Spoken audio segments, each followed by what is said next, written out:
একটা ধার্মিক মুসলমান মারা গেলে তারা কি বলে? ইন্না লিল্লাহি ওয়া ইন্না ইলাইহি রাজিউন। একটা হিন্দু মরলে কি বলতে হয়? 100টা হিন্দুকে জিজ্ঞেস করো, মৃত্যুর সংবাদ শুনলে কি বলতে হয়? এখনো 90 জন সনাতনী হিন্দু ছেলে মেয়ে কেউ মারা গেলে কি বলতে হয় সেটা জানি না, জন্মের সংবাদ শুনলে কি বলতে হয় জানি না। আমরা নিজের ধর্মটাকে জানার চেষ্টা করি না, বুঝার চেষ্টা করি না, উপলব্ধি করার চেষ্টা করি না। আমরা এমন একটা জায়গায় নিজেদেরকে নিয়ে যাচ্ছি, নিজের সংস্কৃতি, নিজের সভ্যতা সম্পর্কে আমরা জ্ঞাত হওয়ার চেষ্টা করছি না। কেউ মারা গেলে দিব্যান লুকান সদচ্ছতু, তার আত্মা দিব্যলোক প্রাপ্ত হোক। 1 মাস পাখিকে খাবার দাবার কিছুই দেয় নাই, পাখিও বলো হরি হরি বল। 1 মাস পর ছোট বৌদি বাবার বাড়ি থেকে ফিরে এলো, গাড়িটা এসে নামলো রাস্তায়, রাস্তার ধারে বাড়ি, ব্যালকনির মাঝে খাঁচাটা ঝুলানো। প্রতিদিন বড় যা খাঁচাকে ঘষা মাজা করেছে, ঝকঝক ঝকঝক করছে খাঁচা। ছোট বৌদি বলছে, বাহ বর্ধিত বড় কাজের লোক, দেখো দেখো কি সুন্দর করে খাঁচাকে ঘষা মাজা করে রেখেছে। তাকে একটা থ্যাঙ্কস না দিলেই নয়। কাছে এসে দেখে খাঁচার ভিতর পাখি নাই। ও বর্দি, হেরে ছোট, তোর আক্কেল বুদ্ধি কিছু নেই, এসে চিৎকার চেঁচামেচি শুরু করে দিয়েছিস। ওই নতুন নতুন বাবার বাড়ি থেকে এসেছিস, দেখি শাড়িটা কি এনেছিস, রাখো তোমার শাড়ি, আমার খাঁচার ভিতর পাখি কই? কি যে বলিস রে ছোট, তুই তো কেবল বলে গেলে খাঁচাকে দেখাশোনা করার জন্য, পাখিকে তো খাবার দাবার দেওয়ার কথা বলিসনি। আমিও 1 মাস খাঁচাকে দেখাশোনা করলাম, ঘষা মাজা করলাম, যত্ন করলাম, খাঁচাকে পরিষ্কার রাখলাম। কিন্তু আমি কি জানি ওই খাঁচার ভেতর পাখি, ওকে খাবার দাবার না দিলে ও ধীরে ধীরে মরে যায়। আমরা অধিকাংশ লোক এই ভুলাচঙের বড় বৌদির মতো ব্যাককেল, সিলটি ভাষা বুকা।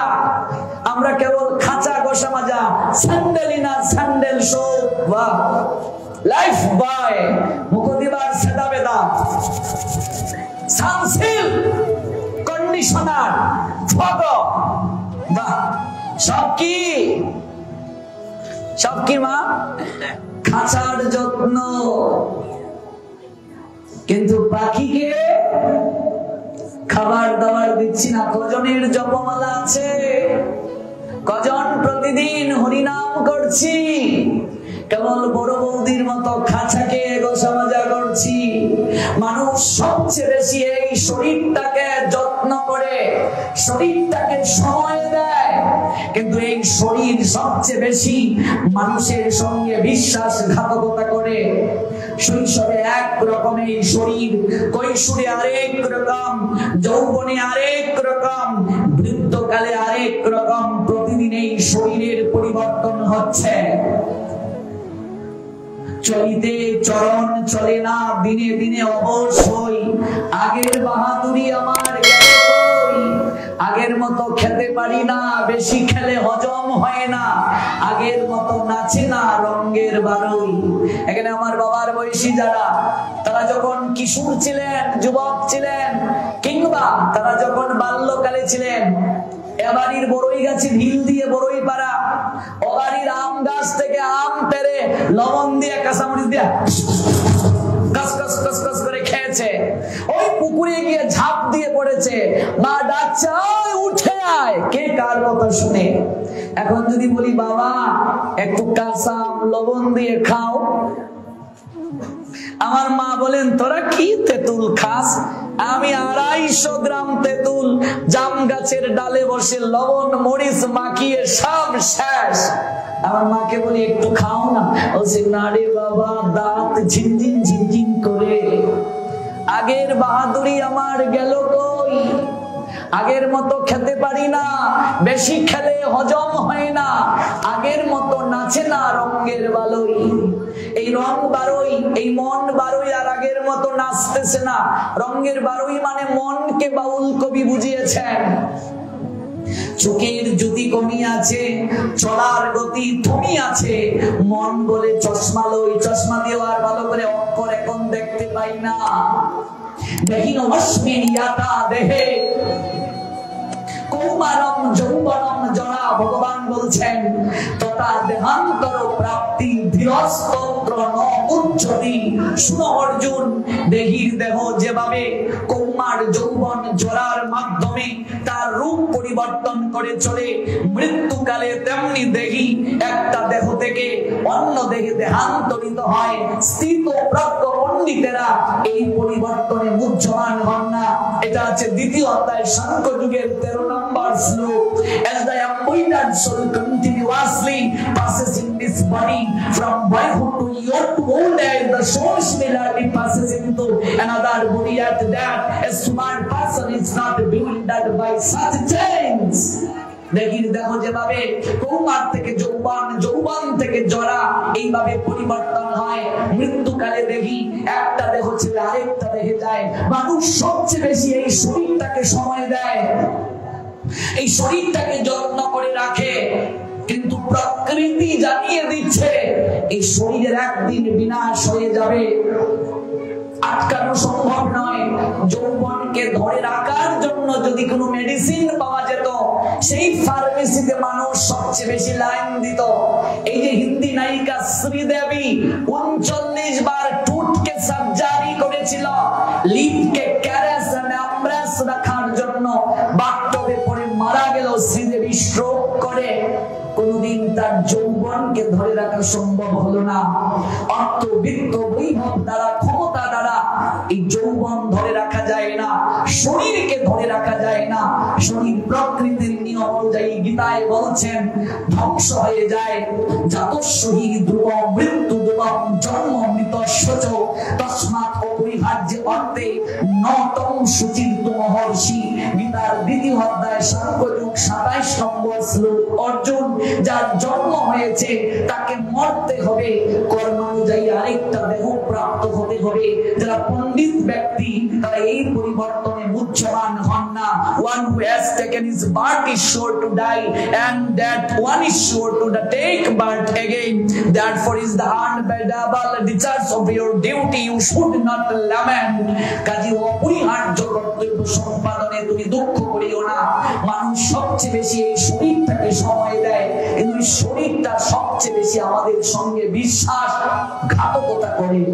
তাহলে ভাবুন, পাখি আছে বলি খাঁচার প্রয়োজন, আজকে পাখি নাই, বড় বৌদি বড়দা, ছোট বৌদি ছোটদা, কেউ আর খাঁচার খবর রাখে না।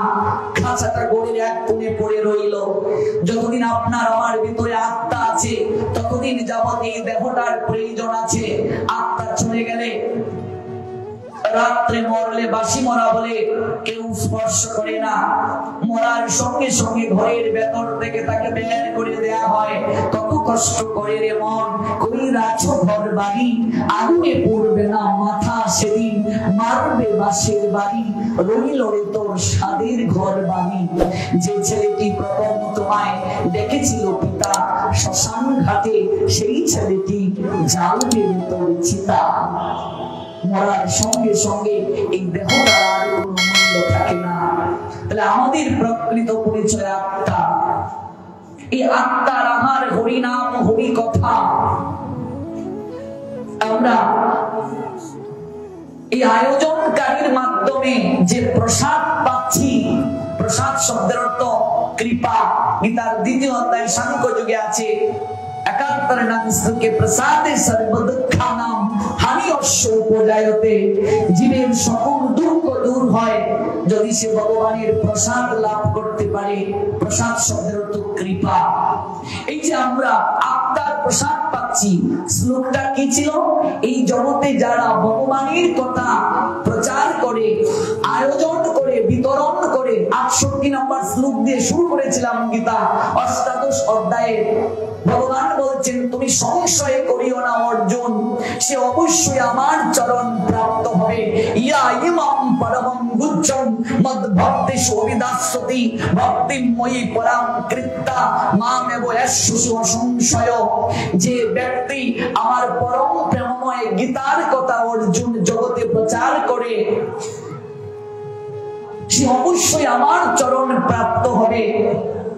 কারণ এটা হচ্ছে আত্মার আহার। এই যে হরি কথা আমরা আস্বাদন করছি, এটা কিসের আহার মা? আত্মার আহার। কিন্তু আজকাল দেখবে দুর্ভাগ্য হলেও সত্য, ভাগবত পাঠে লোক খুঁজে পাওয়া যায় না, গীতা পাঠে লোক খুঁজে পাওয়া যায় না, আনন্দ বাজারে লোকের অভাব নেই। কীর্তন হচ্ছে, পাশে দেখবে মেলা বসছে, মেলায় গিয়ে কেউ চা খাচ্ছে, কেউ বিড়ি টানছে, কেউ কেনাকাটা করছে, কেউ চটপটি খাচ্ছে, কেউ কসমেটিক কিনছে। মারে যদি 2 ঘন্টা কীর্তন শুনতে এসে ভাগবত শুনতে এসে আমাকে কসমেটিক কিনতে হয়, তাহলে কসমেটিকের দোকানগুলোই তো আছে, কীর্তনে এলে কেন?